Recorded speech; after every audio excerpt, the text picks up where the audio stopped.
नमस्कार साथियों, I study online में मैं नील सैनी आप सभी का एक बार फिर स्वागत करता हूं। तो हमारी चर्चा चल रही थी अपने डिफरेंशियल इक्वेशन के पार्ट के ऊपर। डिफरेंशियल इक्वेशन, और इसमें अपना जो टॉपिक चल रहा था वो चैप्टर नंबर फर्स्ट चल रहा था, जिसका नाम है फर्स्ट डिग्री और फर्स्ट ऑर्डर के डिफरेंशियल इक्वेशन। ये वाला अपना जो टॉपिक था वो रनिंग में था, और इसमें भी अपना पार्ट चल रहा था एग्जैक्ट डिफरेंशियल इक्वेशन का। इस टॉपिक को अपन देख रहे थे। आज की क्लास में हम आगे बढ़ते हैं, उसके जस्ट आगे की जो एक्सरसाइज है उसको लेते हैं। आगे का जो पार्ट है उसके ऊपर चर्चा करते हैं। जो नेक्स्ट पार्ट अपना है वो है इंटीग्रेटिंग फैक्टर निकालना। इंटीग्रेटिंग फैक्टर ज्ञात करना, यानी कि समाकलन गुणांक ज्ञात करना। समाकलन गुणांक ज्ञात करना, ये वाला टॉपिक अपना आज होगा। आज का सेशन अपना रहेगा कि इंटीग्रेटिंग फैक्टर किस प्रकार से निकाला जाता है। ठीक है, लास्ट क्लास में अपन ने जो पढ़ा था उसमें इंटीग्रेटिंग फैक्टर अपन निकाल नहीं पा रहे थे। अपने को बहुत सारी चीज़ें दी हुई थी, उनको हमें ध्यान में रखना था, और मैंने आपको बताया था कि अगर आप ध्यान में रख सकते हो तो ये वाली एक्सरसाइज कर लो। अगर आपके किंतु परंतु होता है इस एक्सरसाइज को ध्यान में रखने में तो कोई दिक्कत नहीं है, आप उसको स्किप कर सकते हो। ठीक है, क्योंकि इतनी चीज़ें याद करने से अच्छा है इतने बड़े चैप्टर में उसको छोड़ ही दो। ठीक है, लेकिन अगर कोई स्टूडेंट ये है कि नहीं मेरे याद रह जाएगा तो अच्छी बात है। ठीक है, कोई इश्यू नहीं है। यहाँ हम देखेंगे कि वहाँ जो समाकलन गुणांक हमने याद किए थे, जो ध्यान में रखे थे, उनको यहाँ हम ज्ञात कर सकते हैं। ठीक है, किस प्रकार से उनको फाइंड करना है उसका एक तरीका होता है, इसका एक मेथड होता है, उसके ऊपर हम चर्चा करेंगे। ठीक है, देखना, यदि mdx प्लस ndy बराबर 0 एक होमोजीनियस इक्वेशन हो, एक समघात समीकरण, यानी कि होमोजीनियस इक्वेशन हो, तब समाकल गुणांक यानी कि इंटीग्रेटिंग फैक्टर, तब समाकलन गुणांक यानी कि इंटीग्रेटिंग फैक्टर, जो इंटीग्रेटिंग फैक्टर होगा वो होगा 1/mx प्लस ny। ठीक है, जो क्या होगा mx प्लस ny होगा। क्लियर है सभी स्टूडेंट को? ये क्या होगा? अपना इंटीग्रेटिंग फैक्टर होगा। ध्यान रखना आपका mx प्लस ny इस कंडीशन में 0 नहीं होना चाहिए। ठीक है, mxy प्लस ny बराबर 0 नहीं होना चाहिए। कहने का मतलब आपको एक होमोजीनियस इक्वेशन पहचान सकते हो आप। ठीक है, mdx प्लस ndy इस फॉर्मेट की होनी चाहिए होमोजीनियस इक्वेशन। ठीक है, यहाँ से आपको क्या करना है, m का मान देखना है, dx का जो कोफिशिएंट होगा वही क्या होगा, m का मान होगा, dy का जो कोफिशिएंट होगा वही क्या होगा, n का मान होगा। वहां से आपको क्या करना है, m को x से मल्टीप्लाई करना है और n को y से मल्टीप्लाई करना है, और देखना है क्या मान आता है उसका, 1/y कर दो, वही क्या होगा, उसका इंटीग्रेटिंग फैक्टर होगा। इंटीग्रेटिंग फैक्टर का क्या करते हैं, फिर इसमें भाग देते हैं। इस समीकरण में भाग देने के बाद एक नई समीकरण आएगी, जो नई समीकरण होगी वो क्या होगी, एग्जैक्ट डिफरेंशियल इक्वेशन होगी, जिसको हमें सोल्व करना होगा del m upon del y बराबर del n upon del x. अगर ये मिल जाता है इसका मतलब हम क्या कहेंगे, वो समीकरण कैसी है, एग्जैक्ट डिफरेंशियल इक्वेशन है। ठीक है, इसका सॉल्यूशन हम किस प्रकार से करते हैं, इसका सॉल्यूशन होता है u(xy) प्लस vy बराबर c। ये क्या होता है, उसका सॉल्यूशन होता है, जहाँ u(xy) बराबर अपने पास होता है mdx। ठीक है, ये इंटीग्रेशन, और वहाँ से अपने पास vy बराबर होता है, जो y का फंक्शन आएगा वो आएगा n minus del u upon del y. Clear सभी स्टूडेंट को? ये अपने पास u और v के मान होते हैं जो इस समीकरण में पुट करके हम निकाल सकते हैं। तो कहने का मतलब है लास्ट क्लास से पहले वाली जो क्लास थी एग्जैक्ट डिफरेंशियल इक्वेशन की, वही काम अब यहाँ हम वापस करेंगे। ठीक है, बीच वाला वो टॉपिक था वो एक अपवाद था, एक्सपेक्शन, जो बीच में जो एक्सरसाइज थी वो एक एक्सपेक्शन के रूप में आप मान सकते हो, अपवाद मान सकते हो उसको, लेकिन अब उसके जस्ट आगे का ही पार्ट रनिंग है। ठीक है, मतलब हमें क्या जो इक्वेशन दी हुई होगी समाकलन गुणांक से, यानी कि एक समाकलन गुणांक जो इंटीग्रेटिंग फैक्टर है उससे मल्टीप्लाई करके इक्वेशन को हमें क्या करना है, उसको एग्जैक्ट बनाना है, और एग्जैक्ट बनाने के बाद अपना काम हो जाएगा, क्योंकि एग्जैक्ट डिफरेंशियल इक्वेशन को हम सोल्व करना जानते हैं।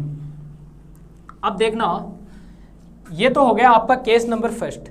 लेकिन ये 0 भी तो हो सकता है, ठीक है। तो केस नंबर सेकंड आता है इसमें कि भाई साहब अगर ये 0 हो जाए तो उसका भी तरीका है। तो mx प्लस एन वाई बराबर क्या हो गया 0, उसको उधर ले जाओ तो mx बराबर माइनस का एन वाई, इसको n को इधर x को उधर ले जाओ तो m अपॉन n बराबर माइनस का y अपॉन x। क्लियर सभी स्टूडेंट को? इस समीकरण में, पूरे समीकरण में भाग दे दो आप m का, ठीक है। पूरे समीकरण में क्या कर दो, m का भाग दे दो, ठीक है। इस वाली समीकरण में n का भाग दे दो। तो सिंस अपने पास इक्वेशन है m dx plus n d y बराबर 0, n का भाग दे दो तो m upon n dx plus d y बराबर 0। m अपॉन n का मान क्या है, माइनस का y अपॉन x है, तो माइनस का y upon x dx plus d y बराबर 0। क्लियर सभी स्टूडेंट को? यहाँ से y का भाग दे दो पूरी समीकरण में और माइनस का भी दे दो, तो dx upon x minus d y upon d y बराबर 0।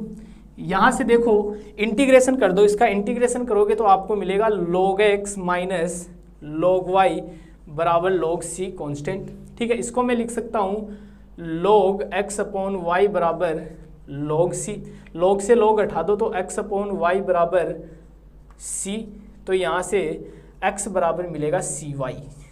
ये क्या होगा, इसका आंसर होगा। मीन्स इस प्रकार से इस समीकरण को हमें सोल्व करना पड़ेगा। क्लियर है सभी स्टूडेंट को? ये चीज़ छोटी सी चीज़ थी, ठीक है। ये चीज़ समझ में आ गई होगी, दोनों के दोनों केस आपको अच्छी तरीके से समझ में आए होंगे। जब क्वेश्चंस करेंगे तो पूरी की पूरी चीज़ें क्लियर हो जाएगी। तो यहाँ तक कोई डाउट, कोई दिक्कत नहीं रहनी चाहिए। अगर बराबर में 0 मिल जाता है, बराबर में 0 मिल जाता है तो अपने को m अपॉन n का मान देखना है, क्या आएगा, इन दोनों का रेशियो देखना है क्या आएगा। फिर वापस अपनी जो इस समीकरण है उसको लेकर चलना है, n का भाग दे दो, ठीक है। m अपॉन n का मान अपने पास यहाँ है, वो मान अपने को क्या करना है, वहाँ रखना है और इंटीग्रेशन करना है। बस इतना सा काम इसमें करना है। अगर बराबर में 0 मिल जाए, अगर बराबर में 0 नहीं मिल रहा है तो वो इक्वेशन क्या बन जाएगी, एग्जैक्ट डिफरेंशियल इक्वेशन बन जाएगी। अब इस पे करते हैं इसके कुछ क्वेश्चंस करते हैं जो इम्पोर्टेंट है, एग्जाम में पूछ सकता है या पूछे गए हैं। एक चीज और मैं बता देता हूं कि सबसे ज्यादा आपकी ये जो एक्सरसाइज चल रही है, शुरुआत की जो बर्नौली तक थी, बर्नौली इक्वेशन तक सबसे ज्यादा क्वेश्चन पूछे जाते हैं। बर्नौली इक्वेशन तक क्वेश्चन पूछे जाने की सबसे ज्यादा संभावना रहती है। मतलब आपको जितने क्वेश्चन पूछने होते हैं वो मोस्ट ऑफ बर्नौली तक पूछ लिए जाते हैं। उसके बाद कभी कभार आगे भी पूछ लिए जाते हैं। तो पहला क्वेश्चन लेते हैं अपन, x square Y minus 2x Y square dx minus x cube minus 3x square Y dy बराबर 0। ये क्वेश्चन है, एक बार चेक कर लेते हैं दोबारा। X square Y minus 2x Y square dx minus x cube minus 3x square Y dy बराबर 0।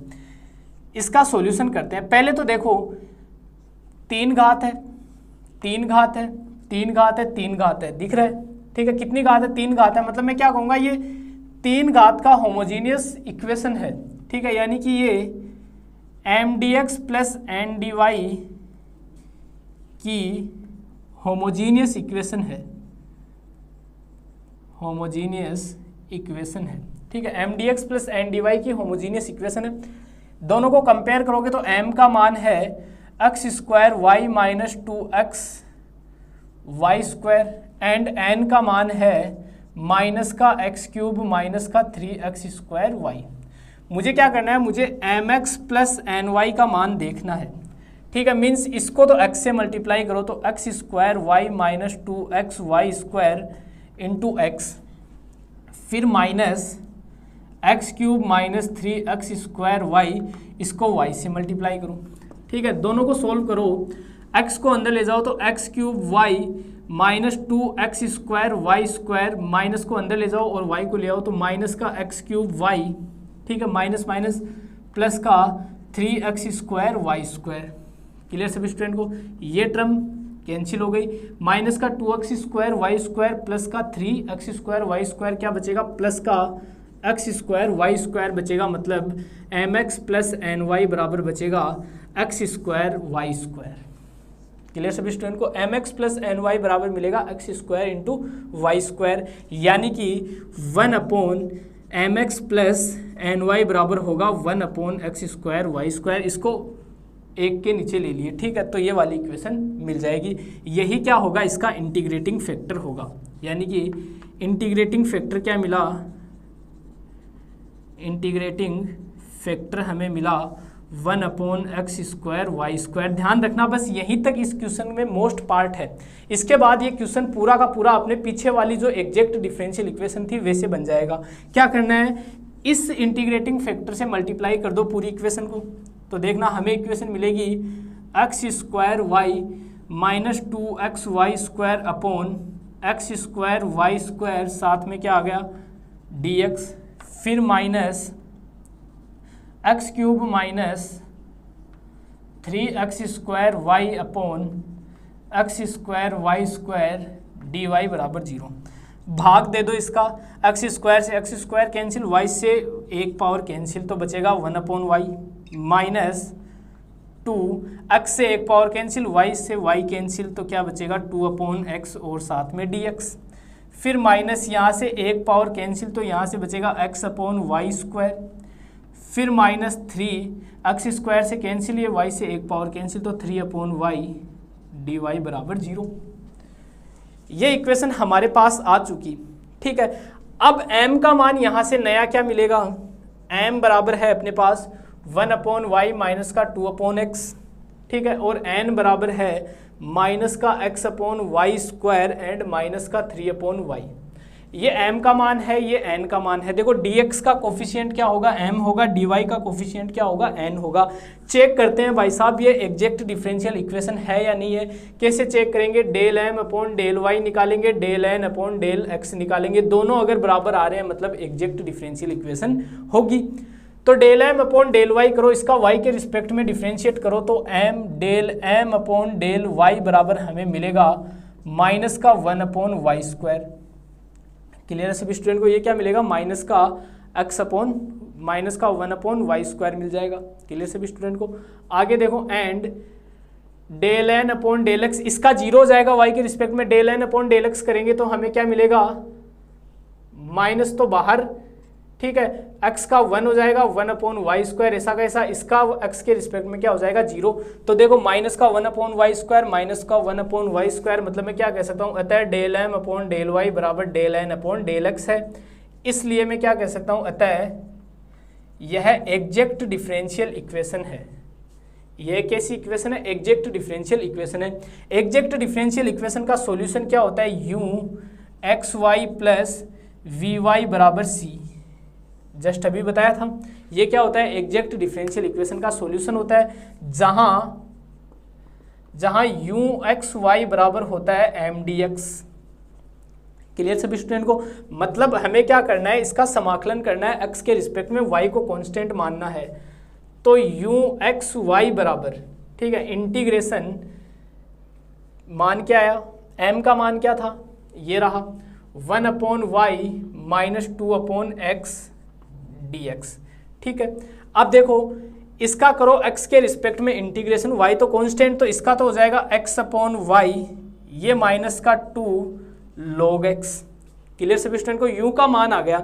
उसके बाद हमें क्या करना है, del u upon del x निकालना है, मीन्स इसका हमें x के रिस्पेक्ट में क्या करना है, sorry del u upon del y निकालना है, मीन्स इसका हमें y के रिस्पेक्ट में क्या करना है, इंटीग्रेशन करना है। तो y के रिस्पेक्ट में, सॉरी डिफ्रेंशिएशन करना है, तो y के रिस्पेक्ट में इसका डिफ्रेंशिएशन करूंगा तो x तो ऐसा का ऐसा 1 अपॉन वाई का माइनस का 1 अपॉन वाई स्क्वायर हो जाएगा, तो माइनस का x upon y square minus का 2 log x, इसका क्या हो जाएगा, 0 हो जाएगा। क्लियर सभी स्टूडेंट को? इसका क्या हो गया, 0 हो गया। फिर हम क्या करते हैं, हमें वी वाई निकालना होता है, तो वी वाई के लिए n में से हम del u upon del y को घटाते हैं। तो n की वैल्यू अपने पास क्या आई थी, ये रही, माइनस को अंदर ले लो, तो माइनस का x upon y square plus का 3 अपॉन वाई, और फिर माइनस माइनस क्या हो जाएगा, प्लस का x अपॉन वाई स्क्वायर, ये टर्म कैंसिल हो गई। मीन्स हमें मान क्या मिला, 3 upon y, means v y का मान हमें मिला 3 अपॉन वाई। तो वी वाई का मान हमें मिल चुका, ठीक है, वी वाई का मान हमें मिल चुका, यू एक्स वाई हमें मिल चुका। देरी किस बात की है, इस समीकरण में मान रखने की, बस इतनी देरी है। यू एक्स वाई का मान क्या है अपने पास, इस ब्रैकेट में रख रहे हैं मान, ठीक है। यू एक्स वाई का मान अपने पास आया था दोस्तों एक्स अपॉन वाई माइनस का 2 log x plus v y का मान आया अपने पास 3 अपॉन वाई बराबर सी। ये क्या होगा, इसका आंसर होगा, यही इसका फाइनल सॉल्यूशन होगा। तो इस क्वेश्चन से आपको ये पता चला कि ये वाली जो एक्सरसाइज है इसमें नया कुछ भी नहीं है। इस वाली एक्सरसाइज में नई चीज़ कुछ भी नहीं है, सारी की सारी चीज़ें वही है जो अपन पीछे से पीछे वाली एक्सरसाइज मतलब एग्जैक्ट डिफरेंशियल इक्वेशन हमने स्टार्ट की थी वहाँ पढ़ी थी। तो एग्जैक्ट डिफरेंशियल, अब आपको एग्जैक्ट डिफरेंशियल इक्वेशन पता है किस प्रकार से पहचानते हैं, ये दोनों अगर बराबर आ रहे हैं मतलब वो एग्जैक्ट है, और एग्जैक्ट का ये सॉल्यूशन होता है जहाँ यू एक्स वाई बराबर ये होता है, वी वाई बराबर ये होता है, तो कहीं दिक्कत ही नहीं है, फिर लास्ट में वैल्यू ही तो पुट करनी है। इस वाली एक्सरसाइज में क्या है, हमें होमोजीन m d x plus n d y के रूप की होमोजीनियस इक्वेशन मिलेगी, उसको हमें क्या बनाना है, एग्जैक्ट बनाना है। एग्जैक्ट बनाने के लिए हमें उसका इंटीग्रेटिंग फैक्टर पता लगाना है। इंटीग्रेटिंग फैक्टर पता लगाने का ये तरीका होता है, क्लियर सभी स्टूडेंट को, ये तरीका होता है, यहाँ से ये क्या हो गया 1 upon x square y square, इसका इंटीग्रेटिंग फैक्टर हो गया। इंटीग्रेटिंग फैक्टर जैसे ही आपको पता चला आपका काम हो गया, आपका क्वेश्चन खत्म हो जाता है, उसके बाद क्वेश्चन में कुछ नहीं बचता। आई होप ये क्वेश्चन आपको समझ में आया होगा।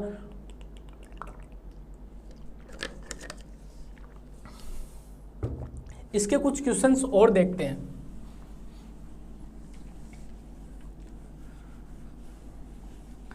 तो कुल मिला के बात यह है, इंटीग्रेटिंग फैक्टर निकालने के लिए m x plus n y बराबर निकाल दो, लास्ट में जो भी रिजल्ट आया अगर 0 नहीं आ रहा है तो उसको 1 अपॉन कर दो, ठीक है, उसको उल्टा कर दो, उससे क्या कर दो, इक्वेशन को मल्टीप्लाई कर दो, आपकी इक्वेशन होगी वो एग्जैक्ट डिफरेंशियल इक्वेशन बन जाएगी। आगे बढ़ते हैं अपने अगले क्वेश्चन की तरफ।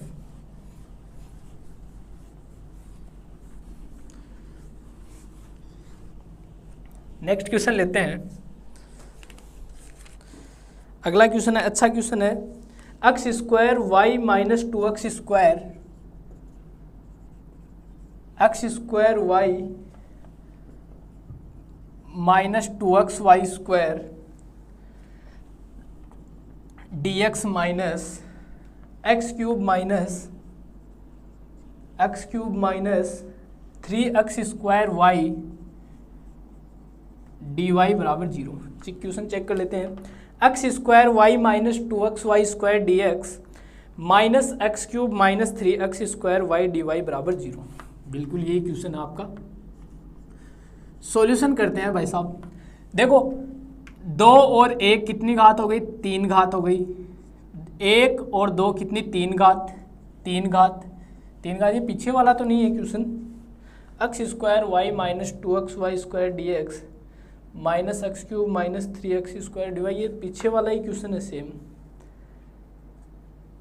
X square Y minus 2x square y dx minus x cube, ये एक ही क्वेश्चन 2 जगह रिपीट हो रहा है। ये पीछे वाला ही क्वेश्चन है जो अभी किया था, यही रिपीट हो रहा है। ये वाला आगे एक्सरसाइज में भी है और पीछे एग्जाम्पल भी है। क्वेश्चन देते हैं इसका दूसरा, x square y dx, x square y dx minus x cube plus y cube dy बराबर 0। X square Y minus x cube plus y cube dy बराबर 0। ये क्वेश्चन है आगे वाला। इस क्वेश्चन को करते हैं। तो देखो ये 3 घात, ये 3 घात और ये 3 घात, मतलब ये होमोजीनियस इक्वेशन है। ये m d x plus n d y रूप की होमोजीनियस इक्वेशन है। तो देखना हम लिखेंगे since m d x plus n d y की होमोजीनियस इक्वेशन है, जहाँ m बराबर तो है x square y and n बराबर है माइनस का एक्स क्यूब प्लस का वाई क्यूब। क्लियर है सभी स्टूडेंट को। यहाँ से हमें निकालना है अब m x plus n y बराबर means x cube y x से गुणा करोगे, फिर माइनस वाई से गुणा करोगे तो एक्स क्यूब वाई, फिर माइनस y से गुणा करोगे तो y की पावर 4, एक्स क्यूब से एक्स क्यूब कैंसिल हो जाएगा, यहाँ से बचेगा माइनस का y की पावर 4, उल्टा कर दो मतलब 1/mx प्लस ny बराबर 1/ माइनस का 1/y की पावर 4। ये क्या आ गया अपने पास, इंटीग्रेटिंग फैक्टर आ गया। इसका भाग दे दो इस इक्वेशन में तो आपको मिलेगा x स्क्वायर y माइनस का y की power 4 dx minus minus plus x cube बटे y की पावर 4 प्लस y क्यूब बटे y की पावर 4 और साथ में क्या आ गया dy बराबर 0। यहाँ से एक पावर कैंसिल तो माइनस का एक्स स्क्वायर अपॉन y की पावर 4 dx y की पावर 3 dx फिर plus x cube upon y की पावर 4 प्लस 1/y dy बराबर 0। अब देखो यहाँ से m का मान क्या है, m बराबर माइनस का x square y upon y cube, यहाँ से n का मान है एक्स क्यूब अपॉन वाई की पावर 4 प्लस 1/y।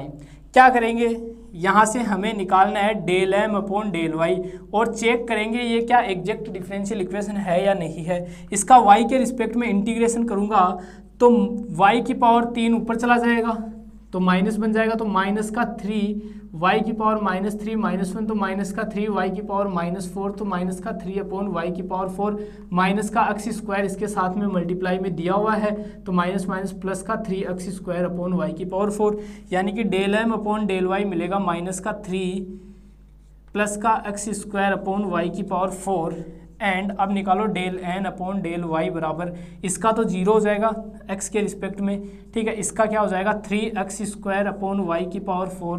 देखो आपको दिख रहा है, आपको क्या दिख रहा है कि sir del m upon del y का मान बराबर है del m upon del y बराबर del n upon del x है, ठीक है। ये दोनों क्या है आपस में बराबर है, अतः मैं क्या कहूँगा, अतः ये एग्जैक्ट डिफरेंशियल इक्वेशन है। अतः ये कैसी डिफरेंशियल इक्वेशन है, एग्जैक्ट डिफरेंशियल इक्वेशन हो गई, एग्जैक्ट डिफरेंशियल इक्वेशन है। अब मैं क्या कर सकता हूँ, यानी कि इसका सॉल्यूशन होता है uxy प्लस vy बराबर c, काफ़ी बार कर चुके हैं। uxy निकालने का मतलब होता है m dx कर दो, ठीक है।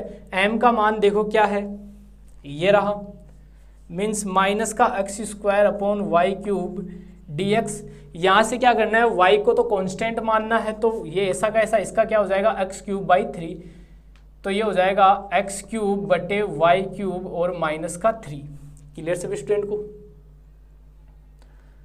3 तो नीचे आएगा, ठीक है, x क्यूब बाई 3 हो जाएगा। क्लियर सभी स्टूडेंट को। आगे क्या करना है, अब इसका del u upon del y करना है, del u upon del y करो तो देखना माइनस का एक्स क्यूब बाई 3 तो ऐसा का ऐसा, ठीक है। ये कितना प्लस का 3 और y की पावर कितना हो जाएगा 4 हो जाएगा और ये 3 ये कैंसिल, तो एक्स क्यूब अपॉन वाई की पावर 4 ये अपने पास आ गया। क्लियर सभी स्टूडेंट को। इसको क्या करते हैं, n में से घटाते हैं, तो n minus del u upon del y ये क्या होता है vy होता है, तो बराबर आपके पास n का मान है एक्स क्यूब अपॉन वाई की power 4 plus 1 upon y minus x cube upon y की पावर 4, ये टर्म कैंसिल तो आपके पास बचेगा 1 अपॉन वाई, ठीक है। तो आपके पास यू एक्स वाई का मान आ गया, आपके पास एन का इसका वी वाई का मान आ गया, पुट कर दो इक्वेशन में तो आपको रिजल्ट मिलेगा माइनस का x cube upon 3 y cube plus का 1 अपॉन वाई बराबर सी। ये क्या होगा, आपका फाइनल सॉल्यूशन होगा, यही क्या होगा, हमारा आंसर होगा। तो आई होप कि मेथड आपको क्लियर हो चुका होगा। इसी प्रकार के इसमें आपको कई क्वेश्चन दिए हुए हैं, ठीक है। सारे के सारे क्वेश्चन आपको करने, एक्सरसाइज की जो जितने भी क्वेश्चन होते हैं आपको सारे के सारे करके देखने हैं, ठीक है। जो भी क्वेश्चन हो, जैसा भी क्वेश्चन हो, ठीक है, हर एक क्वेश्चन आपको करके देखना है, ठीक है। प्रैक्टिस जितनी हो सके उतनी प्रैक्टिस आपको करनी है। आगे हम बढ़ते हैं, एक क्वेश्चन और लेते हैं,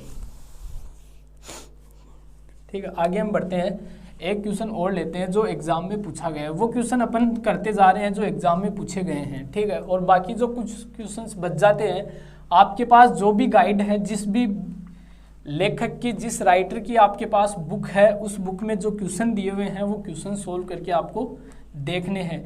ये नहीं होना चाहिए कि सर जो क्वेश्चन करवा रहे हैं वो तो बुक में है ही नहीं, उससे आपको कोई मतलब नहीं है मैं कौन से क्वेश्चन करवा रहा हूँ, कहाँ से करवा रहा हूँ। आपको तो बस आपकी गाइड में जो क्वेश्चन है ना वो करने हैं, ठीक है, या आपके वो सारे क्वेश्चन करने हैं आपको जो एग्ज़ाम में पूछे गए हैं, वो क्वेश्चन नहीं छोड़ने हैं। वैसा एक भी क्वेश्चन आपको नहीं छोड़ने हैं जो एग्ज़ाम में पूछे गए हैं। और जैसे ही अपना ये सिलेबस कंप्लीट हो जाएगा, ठीक है, जैसे ही अपना सिलेबस कंप्लीट हो जाएगा तो अपन इसका जब रिवीजन करने बैठेंगे तो अपन उन क्वेश्चंस को उठाएंगे, उन सारे के सारे क्वेश्चंस को उठाएंगे जो एग्ज़ाम में पूछे गए हैं, ठीक है। वैसे भी पहले अपन उन क्वेश्चंस को लेकर चल रहे हैं जो एग्ज़ाम में पूछे गए हैं। अगला क्वेश्चन है x की पावर 4 प्लस वाई की पावर 4, x की पावर 4 प्लस वाई की power 4 dx minus x y cube d y बराबर 0। एक बार चेक कर लेते हैं, x की पावर 4 प्लस वाई की power 4 dx minus x y cube d y बराबर 0। देखो 4 घात है, 4 घात है, यहाँ भी 4 घात है, मीन्स मैं क्या कहूँगा कि यह m d x plus n d y की होमोजीनियस इक्वेशन है। कैसी इक्वेशन है? होमोजीनियस इक्वेशन है, जहां m का मान है x की पावर 4 प्लस वाई की पावर 4 एंड n का मान है माइनस का एक्स वाई क्यूब। मैं निकालूंगा mx बराबर, mx का मान होगा आपके पास x की पावर 5 प्लस एक्स वाई की पावर 4, ठीक है, एंड ny का मान आपके पास होगा माइनस का एक्स वाई की पावर 4। दोनों को जोड़ दो तो mx प्लस ny बराबर आपके पास होगा x की पावर 5 प्लस एक्स वाई की पावर 4 माइनस एक्स वाई की पावर 4। ये टर्म कैंसिल, तो अपने पास 1 अपॉन mx प्लस ny बराबर मिलेगा 1 अपॉन एक्स की पावर 5। क्लियर सभी स्टूडेंट को? यानी कि ये मुझे क्या मिल गया, इंटीग्रेटिंग फैक्टर मिल गया। इसका भाग दे दो इसी क्वेश्चन में तो मिलेगा x की पावर 4 प्लस वाई की पावर 4 अपॉन एक्स की power 5 dx minus x y cube upon x की पावर 5 dy बराबर 0। क्लियर सभी स्टूडेंट को? यहाँ से अलग अलग कर लो तो 1 अपॉन एक्स प्लस वाई की पावर 5 अपॉन एक्स की power 5 dx minus y cube upon x की पावर 4 dy बराबर 0, ठीक है। यहाँ से m का मान है 1 अपॉन एक्स प्लस वाई की पावर 4 अपॉन एक्स की पावर 5 एंड n का मान है माइनस का वाई क्यूब अपॉन एक्स की पावर 4। अब ये पता लगाना है कि ये एग्जैक्ट डिफरेंशियल इक्वेशन है या नहीं है। हमें क्या पता लगाना है कि ये जो इक्वेशन अपने पास आई है ये एग्जैक्ट डिफरेंशियल इक्वेशन बनी या नहीं बनी। इसके लिए मैं निकालता हूँ del m upon del y. तो del m upon del y निकालने के लिए इसका डिफरेंशिएशन कर दो एक्स के रिस्पेक्ट में, ठीक है। तो एक्स के रिस्पेक्ट में इसका डिफरेंशिएशन करोगे आप तो आपको मिलेगा, तो हमें मिलेगा माइनस का 1 upon x square and plus का y के रिस्पेक्ट में करना है तो ये तो 0 हो जाएगा, सॉरी ये तो क्या हो जाएगा, 0 हो जाएगा। इसका क्या हो जाएगा 4y की पावर 4y की पावर 3 अपॉन एक्स की पावर 5 एंड हमें निकालना है del n upon del y बराबर, ठीक है, डेल एक्स, ठीक है, डेल एक्स निकालना है तो एक्स की पावर 4 ऊपर चला जाएगा तो minus minus plus 4y cube upon x की पावर 5। ये क्या हो जाएगा del m upon del x हो जाएगा। मीन्स आपको मिला यहाँ से del m upon del y बराबर del n upon del x. अतः मैं क्या कहूँगा ये एग्जैक्ट डिफरेंशियल इक्वेशन तो है। एग्जैक्ट डिफरेंशियल इक्वेशन तो ये हो गई। एग्जैक्ट डिफरेंशियल इक्वेशन हो गई तो हम जानते हैं एग्जैक्ट डिफरेंशियल इक्वेशन का solution u x plus v y बराबर सी होता है, ठीक है। U x plus v y बराबर सी होता है। यहाँ से देखना यू एक्स वाई का मान जो होता है वो होता है एम डी एक्स, ठीक है। एम का मान क्या है आपके पास 1 अपॉन एक्स प्लस वाई की पावर 4 अपॉन एक्स की पावर 5 डी एक्स। क्लियर सभी स्टूडेंट को? यहाँ से इसका इंटीग्रेशन करूँगा तो क्या हो जाएगा log x प्लस वाई की पावर 4 ऐसा का ऐसा, इसको ऊपर ले जाओ +1 माइनस 5 प्लस 1 तो ये कितना आ गया x की पावर -4, ठीक है। मतलब x की पावर 4 और माइनस 4, ठीक है, और कितना आ गया माइनस यहाँ लगा दो 4 यहाँ लगा दो। क्लियर सभी स्टूडेंट को? ये क्या होगा, इसका इंटीग्रेशन हो जाएगा। ये बात समझ में आ गई सभी स्टूडेंट को? अब यहाँ से मुझे क्या करना है, n में से इसको घटाना है, ठीक है, इसको क्या करना है, n में से घटाना है। n में से घटाने के बाद जो भी मिलेगा वो क्या होगा, अपने पास vy का फंक्शन होगा। पहले इसका y के रिस्पेक्ट में क्या करना है, ये आ गया मेरे पास, अब करना है इसको u del u upon del y निकालना है, ठीक है। तो ये तो क्या हो जाएगा, 0 हो जाएगा। इसका इंटीग्रेशन y के रिस्पेक्ट में क्या होगा, 4 पीछे आ जाएगा, तो माइनस का 4y क्यूब अपॉन x की पावर 4, और ये 4 से 4 कैंसिल, तो माइनस का y क्यूब अपॉन x की पावर 4 हो जाएगा। इसको क्या करना है, n में से घटाना है, तो n में से घटाओगे तो ये बनेगा आपके पास vy। क्लियर सभी स्टूडेंट को? तो vy बराबर n minus del u upon del y बराबर, तो n का मान है माइनस का y क्यूब अपॉन x की पावर 4। क्लियर सभी स्टूडेंट को? और साथ में आपके पास del u upon del y का मान है माइनस का, तो ये प्लस का y क्यूब अपॉन x की पावर 4, ये कैंसिल, तो इसका मान क्या आ गया, 0, ठीक है। ये क्या आ गया, आपको n का मान क्या मिला, 0 मिला, ठीक है। सॉरी, vy का मान आपको क्या मिला, 0 मिला। तो आपका जो फाइनल रिजल्ट होगा वो होगा log x माइनस वाई की पावर 4 अपॉन 4x की पावर 4 बराबर c। ये क्या होगा, अपना फाइनल आंसर होगा। तो कहीं अगर मिस्टेक भी हो जाती है, n का मान 0 भी नहीं आता है, तो आप देख लेना, ठीक है। हो सकता है, क्योंकि कैलकुलेशन में मिस्टेक होना कोई बड़ी बात नहीं है, ठीक है। तो वैसे सही है, लेकिन बाय चांस अगर ऐसा लगे कि मतलब कैलकुलेशन में डिफरेंस हो गई, तो गलती हो गई, मिस्टेक हो गई, तो वो आप देख लेना, ठीक है। बाकी मेथड आपको पूरा का पूरा क्लियर हो गया होगा। काफ़ी प्रैक्टिस भी अपन क्वेश्चंस की कर चुके हैं उसके ऊपर, ठीक है। तो एग्ज़ाम में आने वाले ये 3 क्वेश्चन आपके एग्ज़ाम में पूछे गए थे, ठीक है। कई 2005 में, कई को 2003 में, इस प्रकार से कहीं 2010 में, 13 में, इस प्रकार से ये क्वेश्चन पूछे गए हैं। इसके अलावा एग्ज़ाम में इस एक्सरसाइज से और कोई क्वेश्चन आपको नहीं पूछा गया। जो कोई क्वेश्चन आपके पास है तो उन क्वेश्चंस को आप करें। आगे वाली क्लास में अपन इसके अंदर आप अपने पास एक्सरसाइज बची है, देखते हैं 1 2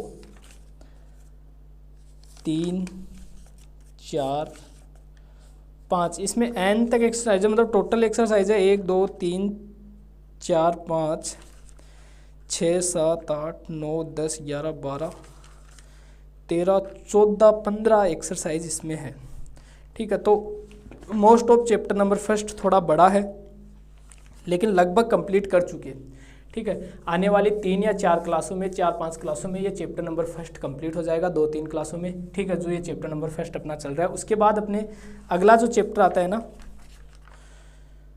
वो आता है कि प्रथम कोटि के अवकल समीकरण जो प्रथम घात के ना हो, ठीक है। ये अपना अगला चैप्टर आता है, इसको देखेंगे अपन जैसे ही अपना चैप्टर नंबर फर्स्ट कंप्लीट होता है। तो मिलते हैं अपनी अगली क्लास में, तब तक के लिए आपका दिन शुभ रहे, धन्यवाद।